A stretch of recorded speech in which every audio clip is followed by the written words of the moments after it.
ಪ್ರಜ್ವಲ್ ರೇವಣ್ಣ ವಿರುದ್ಧ ಅತ್ಯಾಚಾರ ಆರೋಪ ಪ್ರಕರಣ ಏನಿದೆ, ಇವತ್ತು ಪ್ರಜ್ವಲ್ ರೇವಣ್ಣ ಜಾಮೀನು ಅರ್ಜಿಯ ವಿಚಾರಣೆ ನಡೆಯಲಿದೆ. ಪ್ರಜ್ವಲ್ ರೇವಣ್ಣಗೆ ಮತ್ತೆ ಜೈಲಾಗುತ್ತಾ ಬೇಲಾಗುತ್ತಾ ಅನ್ನುವಂಥ ಪ್ರಶ್ನೆ ಸದ್ಯಕ್ಕಿರುವಂಥದ್ದು.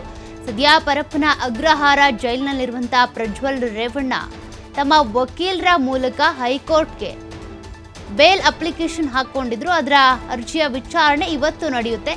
ಹಾಗಾದ್ರೆ ಬೇಲ್ ಸಿಗುತ್ತಾ ಅಥವಾ ಮತ್ತೆ ಜೈಲಗತಿ ಆಗುತ್ತಾ ಅಂತ. ಅತ್ಯಾಚಾರ ಹಾಗೂ ಲೈಂಗಿಕ ದೌರ್ಜನ್ಯ ಆರೋಪಿ ಆಗಿರುವಂಥ ಪ್ರಜ್ವಲ್ ರೇವಣ್ಣ ವಿರುದ್ಧ ಈಗಾಗಲೇ 3 ಎಫ್ಐಆರ್ಗಳಿದ್ದಾವೆ. ಹೊಳೆನರಸೀಪುರ ಠಾಣೆಯಲ್ಲಿ 1, ಅದೇ ರೀತಿಯಾಗಿ ಸಿಐಡಿ ಠಾಣೆಯಲ್ಲಿ 2, ಪ್ರತ್ಯೇಕವಾಗಿ 3 ಎಫ್ಐಆರ್ಗಳು ದಾಖಲಾಗಿರುವಂಥದ್ದು. ನಾನ್ ಬೇಲೆಬಲ್ ಸೆಕ್ಷನ್ಗಳನ್ನು ಕೂಡ ಪ್ರಜ್ವಲ್ ವಿರುದ್ಧ ದಾಖಲು ಮಾಡಲಾಗಿದೆ.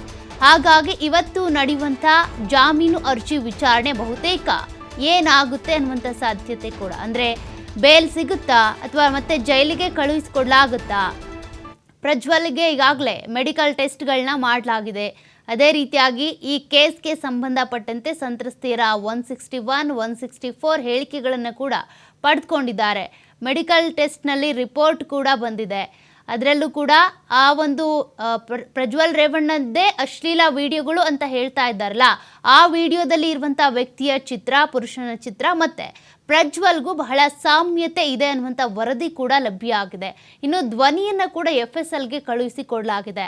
ಇವೆಲ್ಲ ಅಂಶಗಳನ್ನು ಇಟ್ಕೊಂಡು ಬಂದಿರುವಂಥ ವರದಿ, ಮೆಡಿಕಲ್ ಟೆಸ್ಟ್ ರಿಪೋರ್ಟನ್ನು ಇಟ್ಕೊಂಡು ಇವತ್ತಿನ ಜಾಮೀನು ಅರ್ಜಿ ವಿಚಾರಣೆಯ ಸಂದರ್ಭದಲ್ಲಿ ಏನಾಗುತ್ತೆ, ನ್ಯಾಯಾಧೀಶರು ಏನು ತೀರ್ಮಾನ ತೆಗೆದುಕೊಳ್ತಾರೆ ಅನ್ನೋದು ಸದ್ಯಕ್ಕಿರುವಂಥ ಕುತೂಹಲ.